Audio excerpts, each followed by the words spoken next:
Hi, I'm Dr. Christy Goodwin, a Neuro-Performance scientist, speaker, and executive coach who learned the hard way that chasing success can come at a cost. After burnout landed me in hospital, I made it my mission to help ambitious women who are done trading their health and happiness for high performance.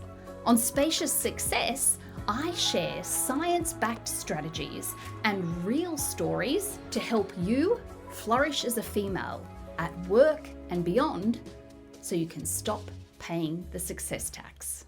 Before we dive in to this week's episode of Spacious Success, I want to start by sharing something that I don't think I've ever said on public record. I've certainly said it to friends, to family members, but I think we need to remember that women need wise women in their lives.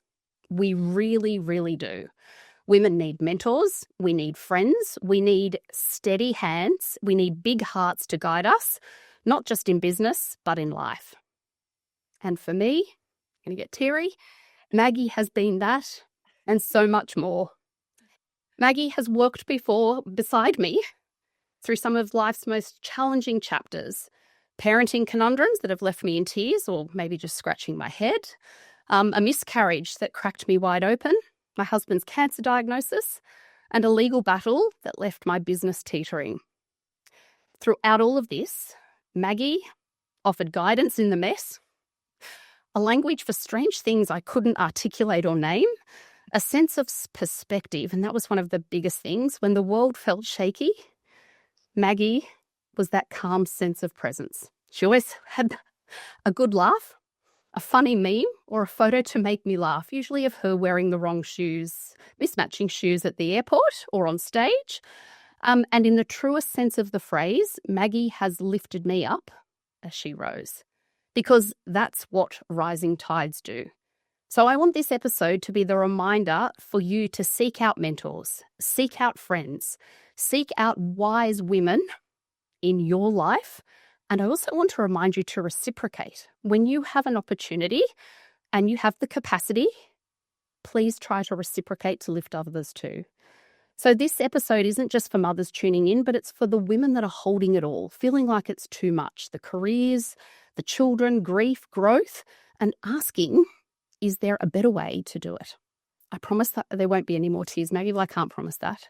But welcome to the show, Maggie Dent. Yeah, and you know, this is something that I've been passionate about for years, and it's really, because I've been around for so long.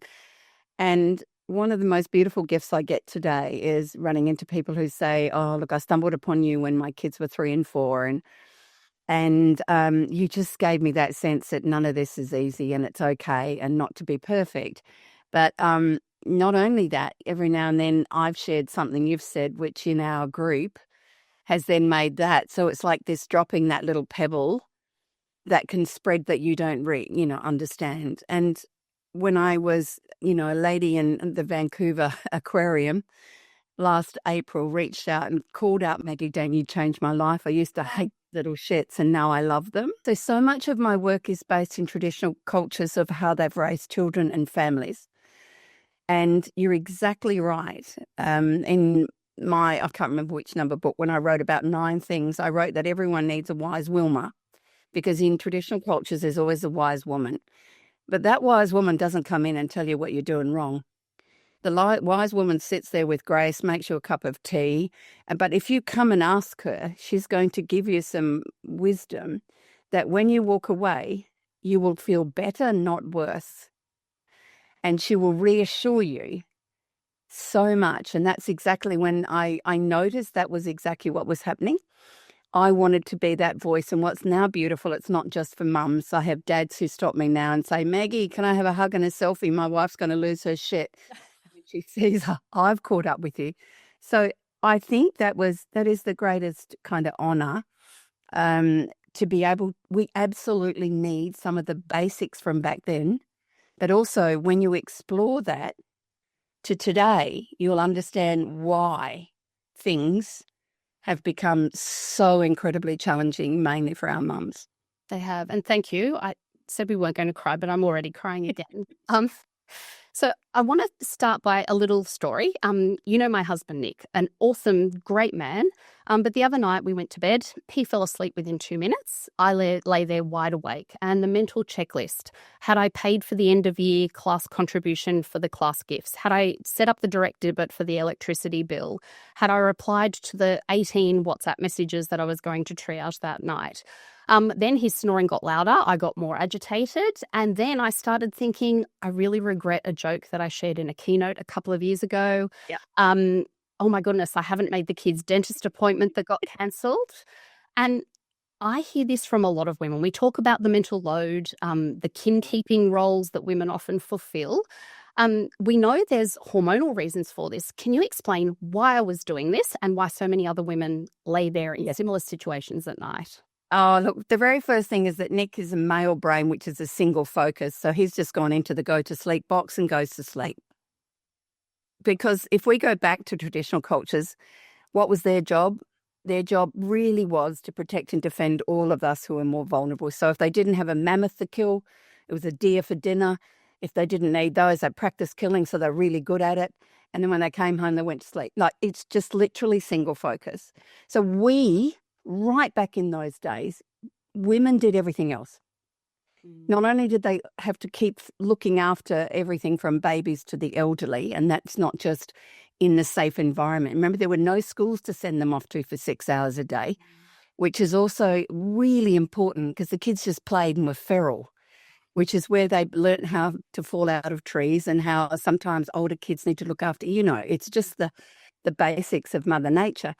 But also they had to make sure they got the smaller protein, or they had to find the veggies and the stuff that made diets better. They were doing the skins, they were making the medicines. That not only that, they had to check the environment was still going to be safe as we went into a different season. And I've spoken to some Yolngu elder women from Northern Territory, and they said to me, that whole on guard is exactly what kept those civilizations alive. And also she said that we kept bloodlines pure for 55,000 years without ever writing it down. So you can see the importance of that incredible memory that's linked into certain signs that are happening around while everything is also happening. So what happens is we are still got these biological wirings happening. And our number one is to keep the species alive, which means keep your kids alive. So that's why, if anything, we've sold the wrong story around children, that they're way more vulnerable and you've got to absolutely keep your eye on them all the time where they're going to die. Where in actual fact, that lack of authentic play outside has impacted how resilient our kids are as well. And that was before the digital landscape arrived as well, which made parents feel safer, which is one of the biggest ironies of all of it. So going forward, what happens when we lay down, and there's another layer to it too, and that's the compared despair. We are wired as women to constantly want to self-improve. We want to be better than yesterday. And this is not what happens for most males. They just go to sleep. And so you can understand that our very worst enemy, and it's really sad, I ran women's retreats for 15 years before I moved over here, is our worst enemy is ourselves. Yeah. There's also a biological drive in that we're in competition with other women in order to snaffle the best mammoth hunter. Which is why early, in puberty, we start looking at other girls going, oh my God, how am I going to compete with that? It's an unconscious one, okay? And so that adds to it as well, is that, it's a really interesting thing. I talk a little bit about how a lot of women, not all women, will tend to give a berry report to their man when they get home at the end of a busy day, because he's been out hunting mammoths or something, right, or whatever. And we come in and we have this random chat like, oh my God, have you seen how much lamb chops are now? I cannot believe, how can lamb chops be so much when normal mince isn't that much? Like, far out, it's just, and oh my goodness, I ran into your mate from golf and he said you're going to start half an hour earlier. You should have seen this dickhead in the car park. Absolutely nearly ran into the back of me. I cannot believe, you won't believe what's going on Saturday. We don't even know if they can play because there's too much mud. And the poor guy is sitting there going, Okay, so what have I got to fix? What have I got to kill? What have I got to, right? And that's just the start of it. And I do have this message for dads, is that when your beautiful woman, who may be the mother of your children, stops giving you a berry report, be worried. Right? Because it is a way that we're trying to keep a connection happening. Okay, so there's one more layer to the reasons of all these things. Estrogen is a bonding neurochemical, right? And we are wired, and this is why the girl dramas, when friendships work, it's great. When they don't, it really sucks. Is because we are wired, if there's ever a threat, to gather together with other women, right? And so that's kind of why we try desperately in all the WhatsApp groups to, stay connected, which is why so often mums tell me, not only as I'm trying to go to sleep, Maggie, I thought, oh man, I didn't reply to that. Yeah, no one replied to that one on the WhatsApp school group. And I meant to do that. So in actual fact, you have an incomplete task on your to-do list. And also, that she was seeking an answer and no one heard. Not being seen and not being heard as a woman it can be really impacting of our mental health. So when we put that on top, and the other layer, estrogen means we care for everyone else, and sometimes we don't care for ourselves because we're now they did in the past. Did you know, even in traditional Native American tribes, when you menstruated, you went to a moon lodge for as many days as you were bleeding, and everyone else looked after your kids. How good. Right?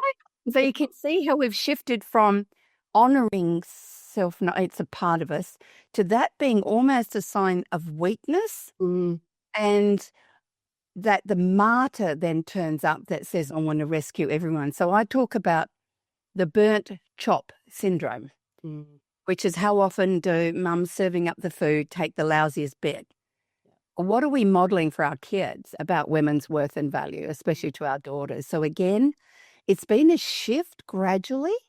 And then that is exactly the night checklist. And you do know that I'm the horrible person who made Kate Ritchie cry. This is the mental load we carry for the people we love. Sorry, Kate, to do that. Can I show this slight difference between mums and dads, like when you go to bed at night? Yeah. Because the singular focus of most males means I'm going to go to bed to go to sleep, and you go to bed and you go to sleep. So the mum comes to bed to go to sleep.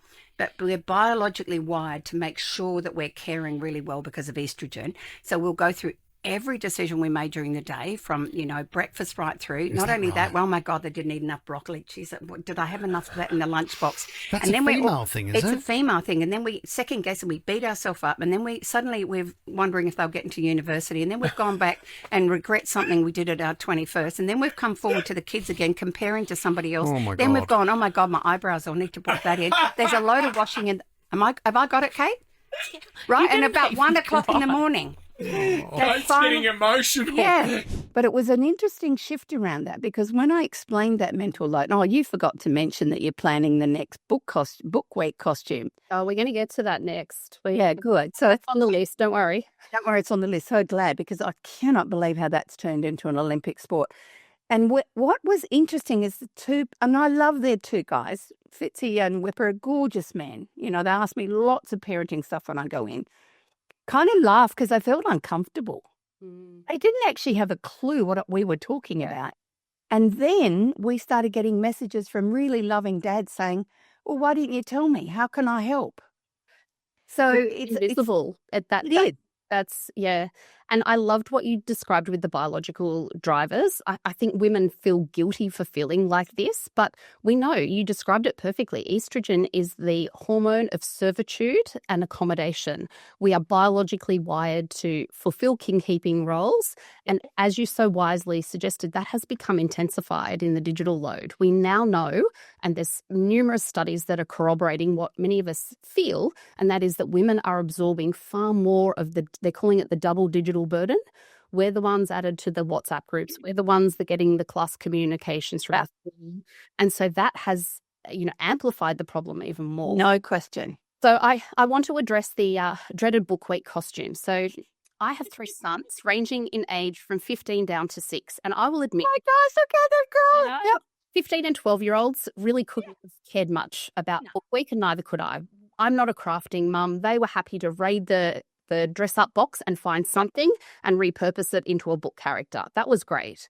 But our youngest son, who's 6, really has exemplified how the intensity of parenting has changed in recent years. Book Week is a mammoth operation. Now, I'm going to acknowledge something that's really embarrassing here. As I just said, I can't craft to save me. So when Ashton showed me a screenshot of a paper mache costume that he wanted us to co-create together, I combusted on the inside. I smiled politely and I said, let's see if we can give it a go. Sent a few screenshots to friends and said, has anyone seen one of these costumes online? I trawled. I'll buy it. I went to all the shops where you could buy pre-made costumes. There were none available, and he had his heart set on this. Lo and behold, one Tuesday afternoon, I was scrolling through Facebook, and in a Facebook mums group, there was a sale for a pre-made paper mache Book Week costume of the exact character that he wanted.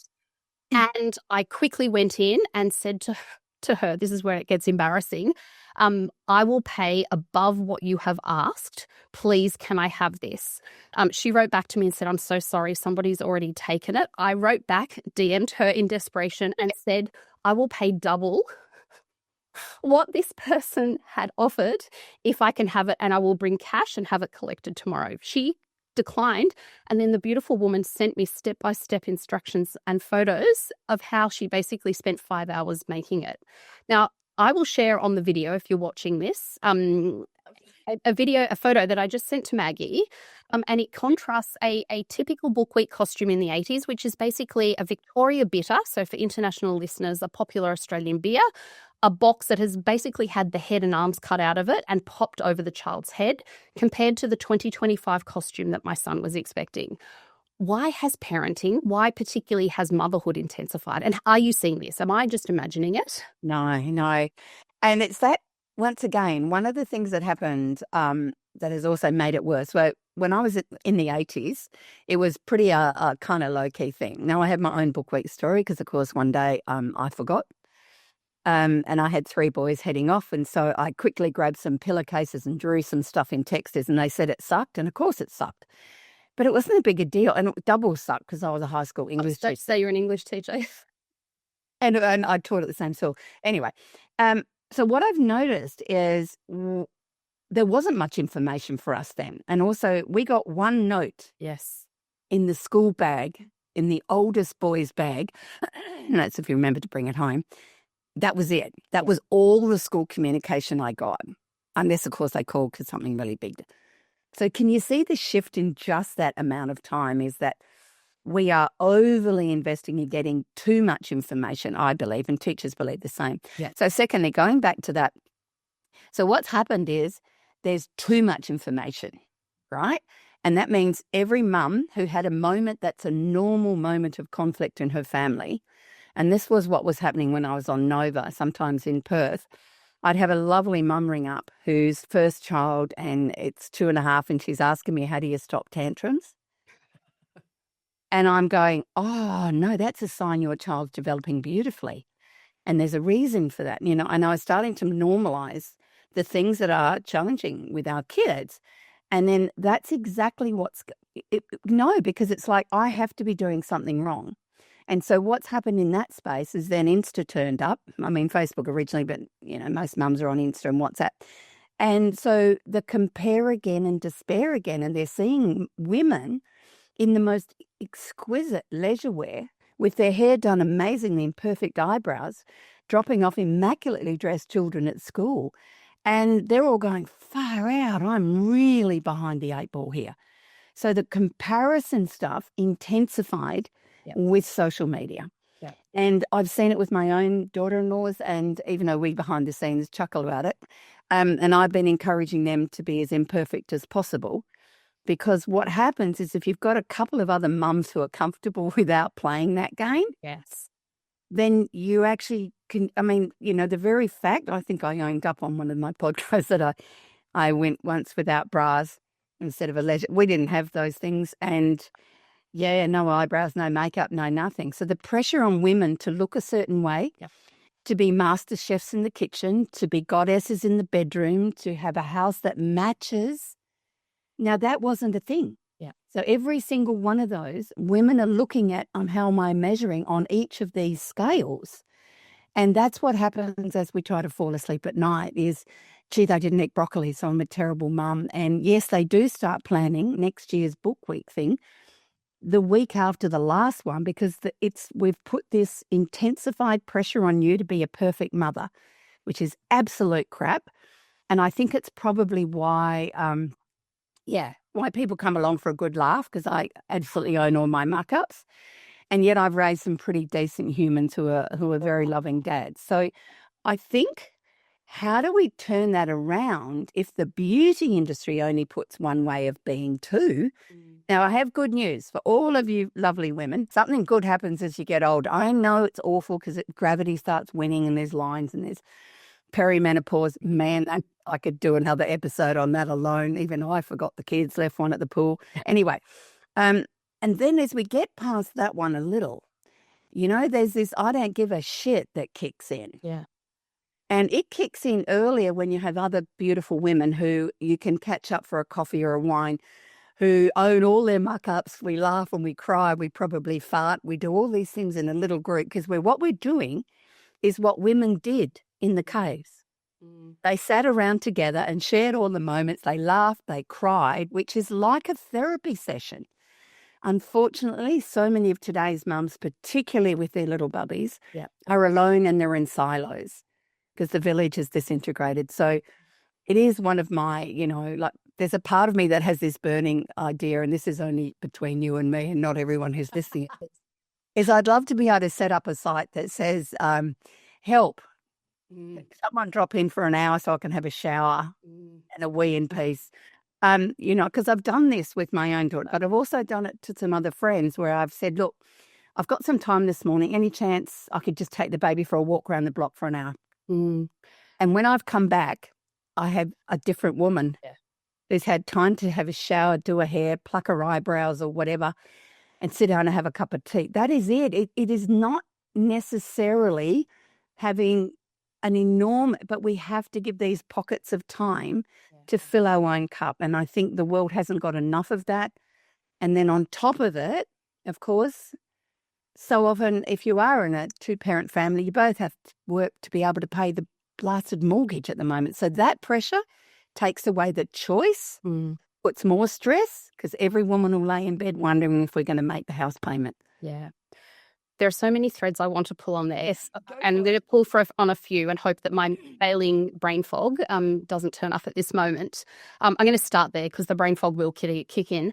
We know that perimenopause causes fluctuations and eventual declines in estrogen and progesterone. And when you said women, as we start to experience progesterone, we give less F. Yes, not going to swear because I know there could be kids listening, but our filter sometimes vanishes, sometimes disintegrates. And that is because that hormone, particularly estrogen, of servitude and accommodation is waning. And so this is why, again, social media can be a great source of support, but that's when we see the nasty comments and the direct things, unkind things being shared.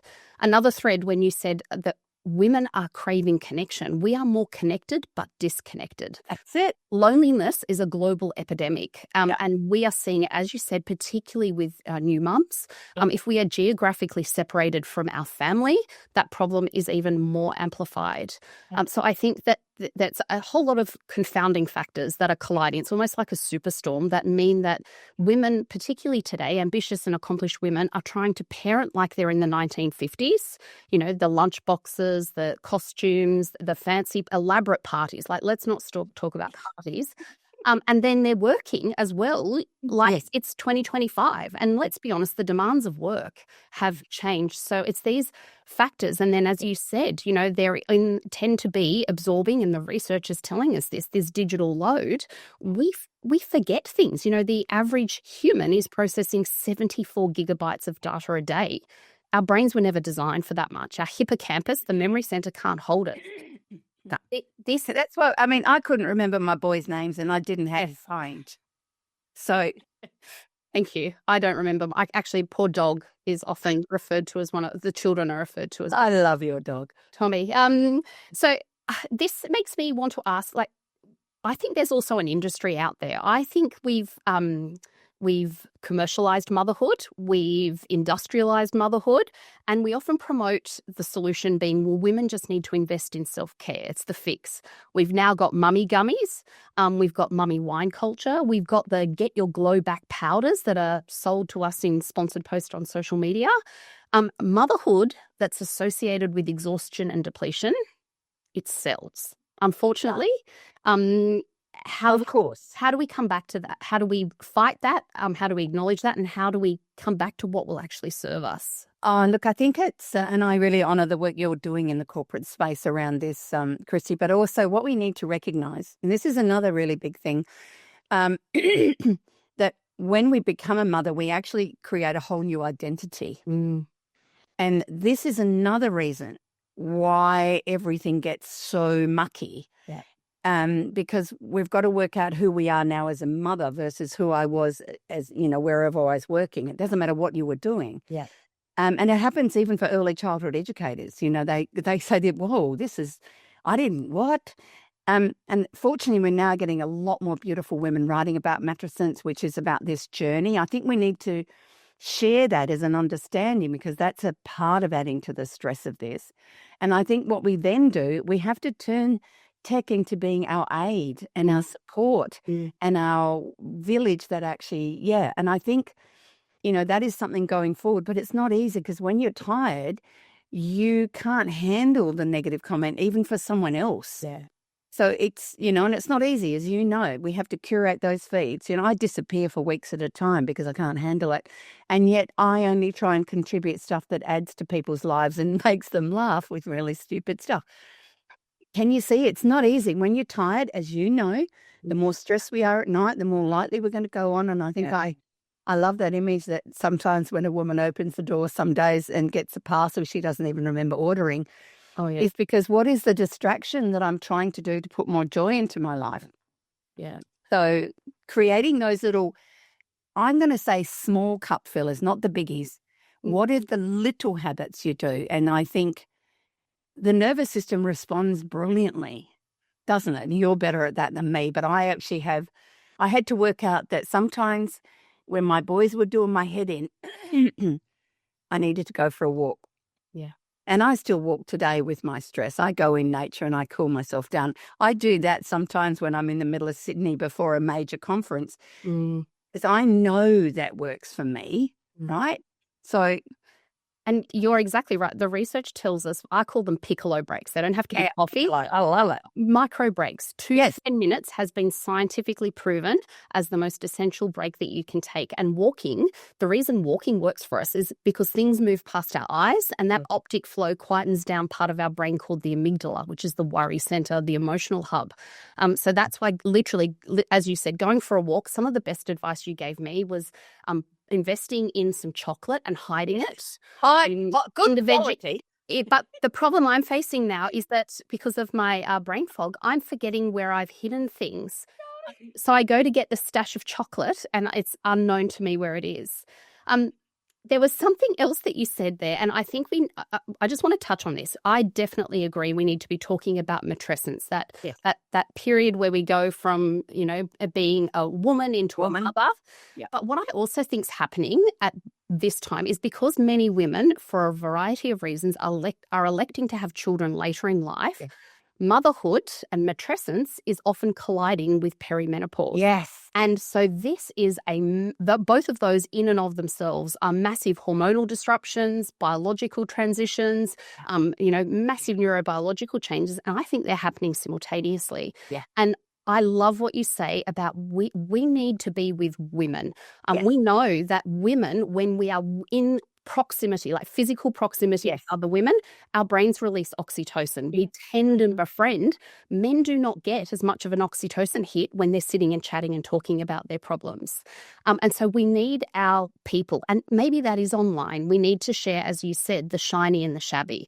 Like, share the crappy bits. Have that friend that, and I did this last week. I had a whole lot of things happening last Wednesday. It was a shit show. I rang a girlfriend. I cried for 5 minutes. She turned up with a bunch of flowers, gave me a cuddle.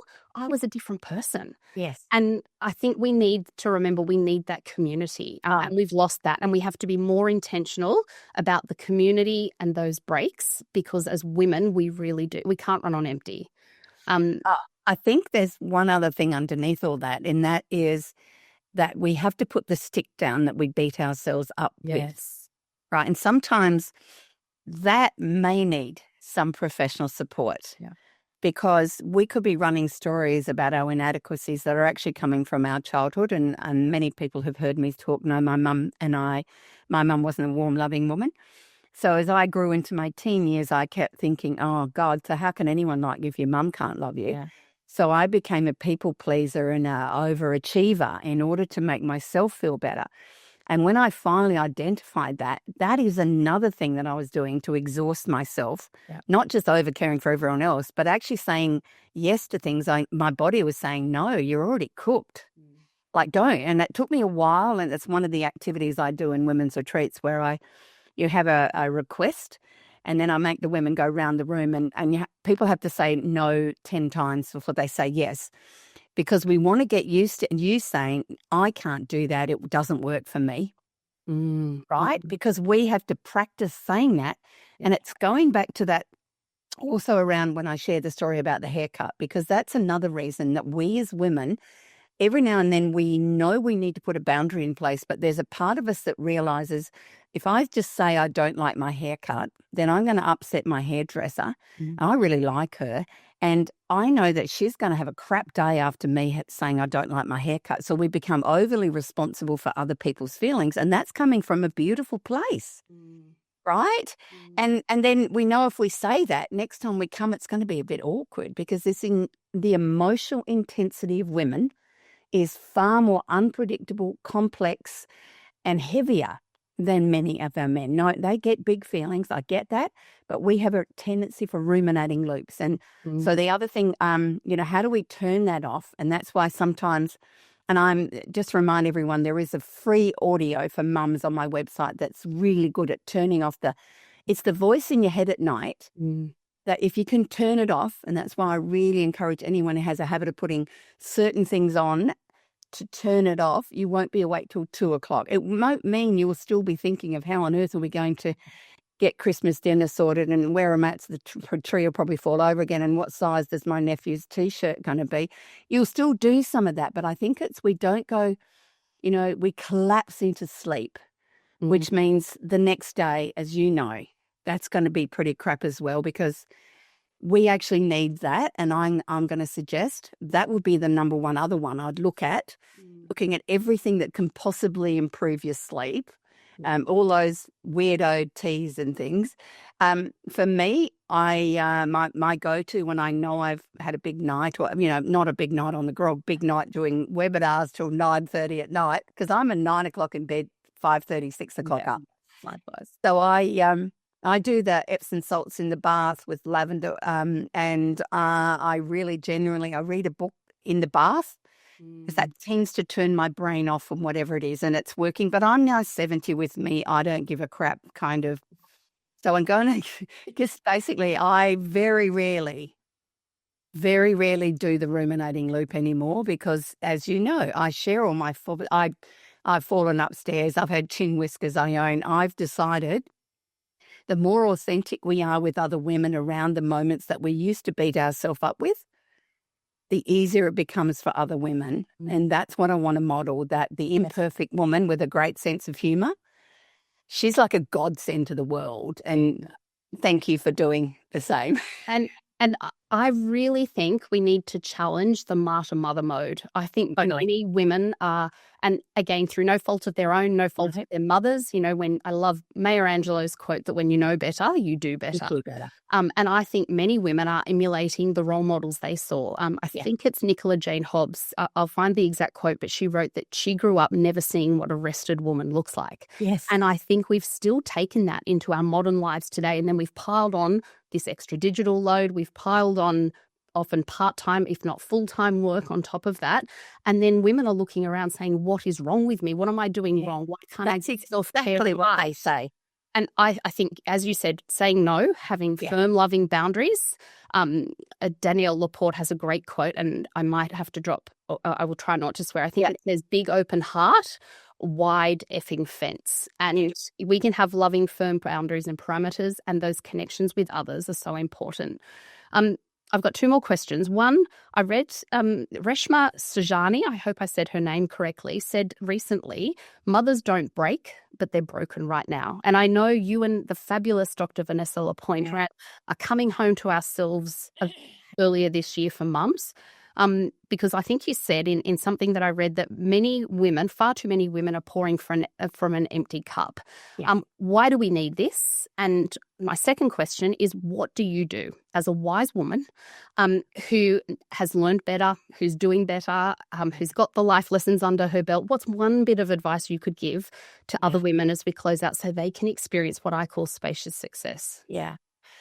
And just that was why I really was keen to have this chat, because part of my retreat process is identifying how we're beating ourselves up, right? So we get them to write post-it notes of, what are you telling yourself?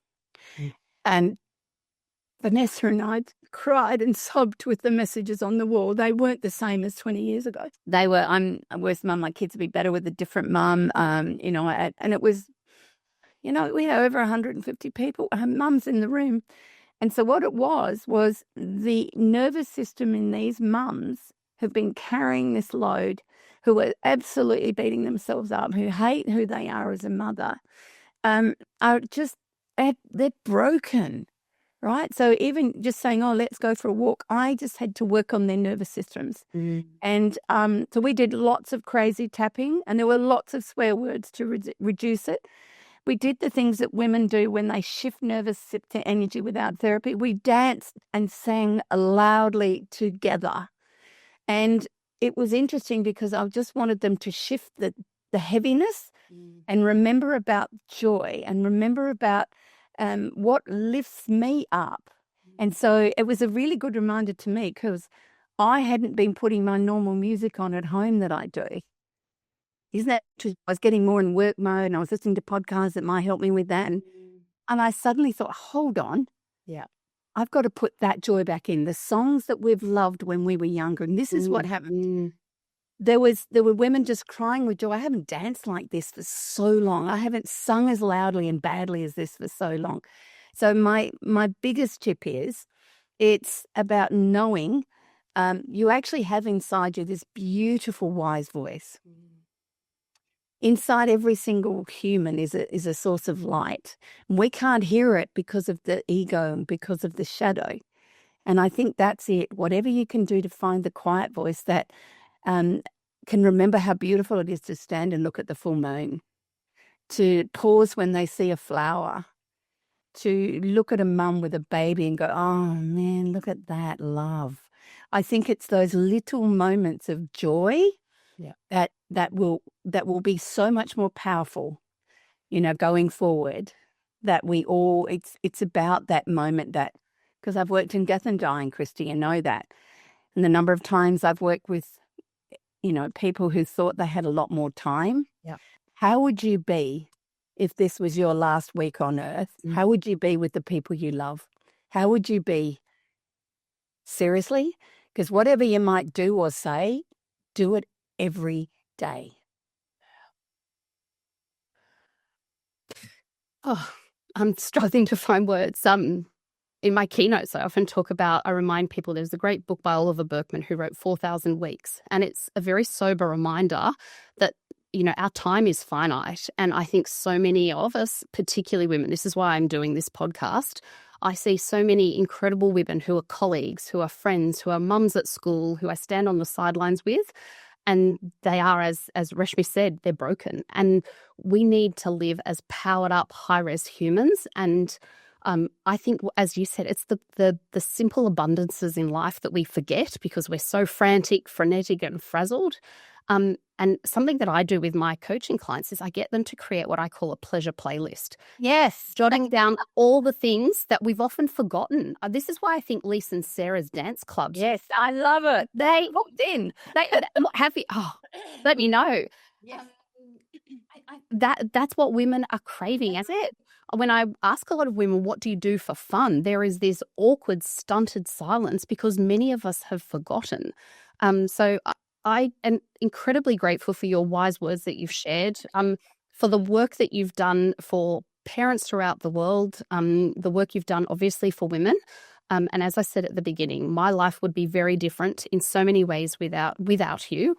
And I am just incredibly grateful for your time and showing women and sharing with them what they can do to experience spacious success because, as you just reminded us, our time is just precious. And I remind people, I've had some experiences of recent times that have reminded me that good health is a privilege, it's not a promise.